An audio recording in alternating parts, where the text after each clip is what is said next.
Hello everyone and welcome back to my YouTube channel for another useful and informative video which is about how to fix cannot open page. Safari cannot open the page because the address is invalid. So guys, if you're facing this error or problem on your device, here I will give you some possible solutions to fix this problem. So guys, the very first solution to fix this problem is that you will have to simply make it sure that your internet connection is working properly.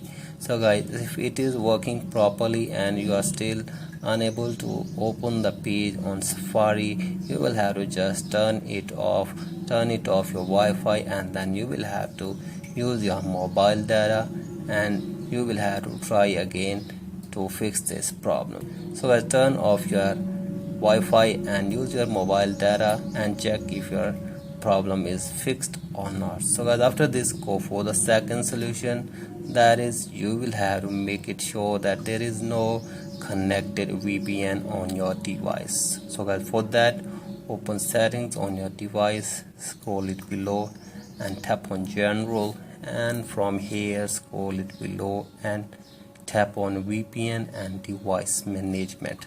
So guys, if there is any connected VPN on your device, turn this off or disconnect it and check if your problem is fixed or not.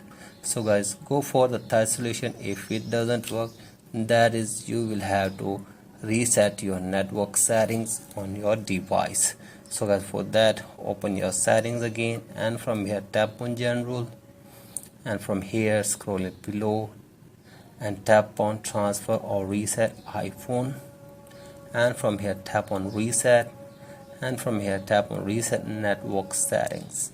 So guys, reset your network settings by giving your passcode for your iPhone, and after this check if your problem is fixed or not.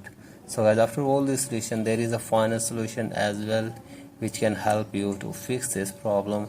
That is, you will have to open your settings again, and from here you will have to go to Safari browser, and from here you will have to scroll it below, and from here you will have to tap on advanced, and from here tap on website data,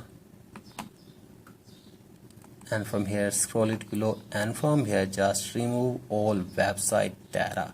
So guys, remove all website data and check if your problem is fixed or not. So guys, after all these solutions, hopefully your problem will be fixed. So guys, that's it for today's video. If you find this video helpful, please like and subscribe to my YouTube channel as well. Thank you.